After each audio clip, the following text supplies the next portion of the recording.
नमस्कार बंधुरा ज्योति चैनले तुम्हारे स्वागत। तो आज के मैं बनाबो बड़ खयरा माछेर झालदा।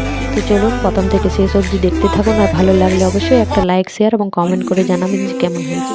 तो এই দেখুন বড় বাটা মাছ আমি নিয়ে নিয়েছি, এগুলো আগে পরিষ্কার করে নিয়েছি। তারপর আমি নুন আর হলুদ মাখিয়ে কিছুক্ষণের জন্য রেখে দেব। কিছুক্ষণ রেখে দেওয়ার পর এটা যখন হলুদটা ভালোভাবে মাছটার গায়ে মিশে যাবে প্রায় 10 থেকে 5 মিনিট রেখে দেবো। তারপরে আমি মাছগুলোকে এক এক করে ভেজে নেব। মাছগুলো আমি উল্টে পাল্টে লাল করে ভেজে নেব। এই খয়রা মাছগুলো বড়টা খুবই টেস্ট। তো বন্ধুরা অবশ্যই আপনারা এরকমভাবে রান্না করে দেখবেন, খুব সুন্দর লাগবে খেতে। মাছের এক পিঠটা ভাজা হয়ে গেছে, আমি এবার এটা মাছটা উল্টে দিচ্ছি আস্তে আস্তে করে, যেন ভেঙে না যায়, গোটায় থাকে। আস্তে আস্তে এরকমভাবে উল্টে দিলাম। তো পুরো মাছগুলো আমি এরকম লাল করে ভেজে নেব। এক পাশটা দেখুন কেমন হয়েছে। তো এই দেখুন আমার পুরো মাছগুলো ভাজা হয়ে গেছে, এবার আমি তুলে নিচ্ছি। এবার কড়াইটা পরিষ্কার করে আমি আবার দিয়ে দিলাম ওই মাছ ভাজা তেলটাই দিলাম। তারপর দিয়ে দিচ্ছি কালো জিরে ফোড়ন আর দিয়ে দিলাম টমেটো কুচি। টমেটোটা বেশ আমি একটু বড় বড়ই রেখেছি, আমি একটা বড় সাইজের টমেটো নিয়েছি।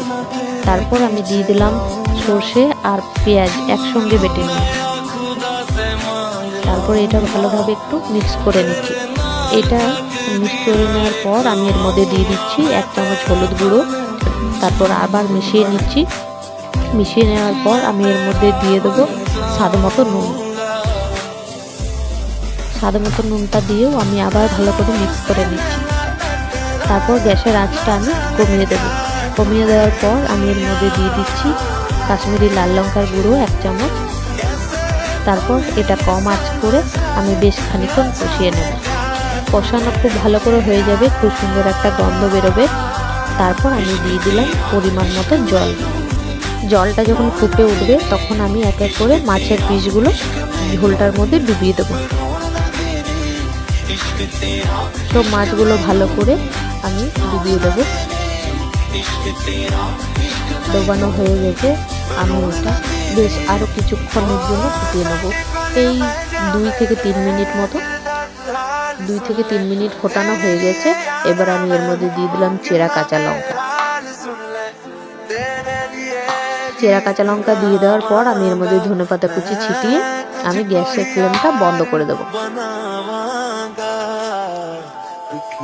এই হয়ে গেছে, আমি এবার গ্যাসের ফ্লেমটা বন্ধ করে দেবো। তারপর আপনাদেরকে প্লেটে নিয়ে দেখাচ্ছি কত সুন্দর হয়েছে।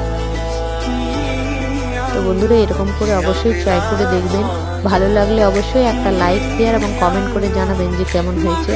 আজকের মতো বন্ধুরা সবাই ভালো থেকো, সুস্থ থেকো এবং আমার নতুন নতুন ভিডিও দেখতে থেকো। আজকের মতো সবাই টাটা।